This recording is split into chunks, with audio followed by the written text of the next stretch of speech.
الرحیم یہ ہمارا الخیر ٹریولس کا ماشاءاللہ 50واں گروپ ہے الحمدللہ، اور اس وقت ہم لوگ موجود ہیں غار ثور پر۔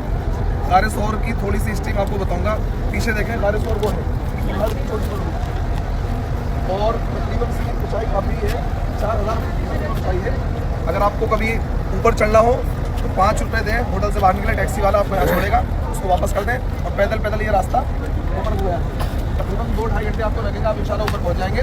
تو 2-2.5 گھنٹے اوپر سے اترنے میں لگیں گے۔ یہ فی الحال میں یہاں سے دکھا دے رہا ہوں تو غار ثور کی ہسٹری اور تاریخ یہ ہے، اللہ کے نبی صلی اللہ علیہ وسلم کو جب مکہ کے لوگوں نے ستایا تو اللہ تعالیٰ کی طرف سے حکم یہ ہوا کہ آپ یہاں سے ہجرت کر لیں اور مدینہ المنورہ چلے جائیں۔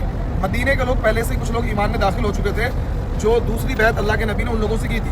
تو مدینے کے لوگ بار بار اس بات پر اصرار کر رہے تھے کہ اللہ کے نبی آپ تشریف لے آئیں مدینہ، ہم آپ کا ویلکم کریں گے، آپ کا استقبال کریں گے اور ہم آپ کو آپ کے لوگوں کو پیار محبت سے رکھیں گے۔ لیکن انہوں نے کنڈیشن یہ لگائی تھی کہ اللہ کے نبی آپ جب مدینہ تشریف لے آئیں تو آپ دوبارہ کبھی مکہ واپس نہیں جائیں گے، آپ زندگی بھر ہمارے ساتھ رہیں گے۔ تو اللہ کے نبی صلی اللہ علیہ وسلم نے اس وعدے کو نبھایا، حالانکہ اللہ کے نبی کی پیدائش مکے کی تھی، آپ کے پورے آبا و اجداد مکے میں تھے، لیکن انہوں نے ان سے وعدہ کیا تھا کہ نہیں، جب میں اپنا شہر چھوڑ کر آ جاؤں گا تو زندگی بھر یہی رہوں گا۔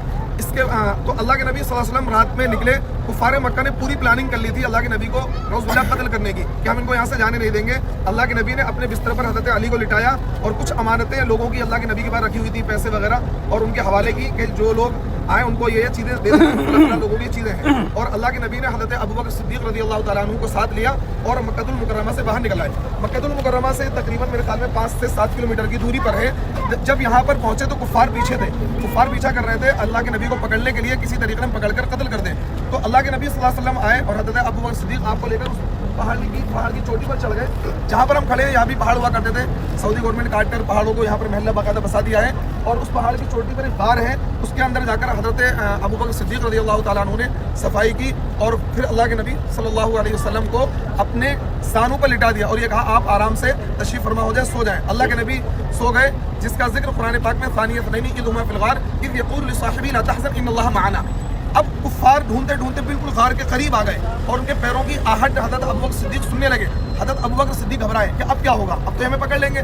تو قرآن پاک کی یہ آیت نازل ہوئی جو میں نے آپ کو پڑھ کے سنائی ہے، ثانی اثنین اذ ہما فی الغار اذ یقول لصاحبہ لا تحزن ان اللہ معنا، کہ آپ بالکل نہ گھبرائیں۔ اللہ کے نبی نے کہا کہ قرآن میں اللہ نے قرآن نازل کیا اور یہ کہا کہ آپ ان سے کہہ دیں بالکل نہ گھبرائیں، لا تحزن ان اللہ معنا، اللہ ہمارے ساتھ ہے، کوئی ہمارا بال بھیگا نہیں کر سکتا ہے۔ کفار ڈھونڈ کر آپس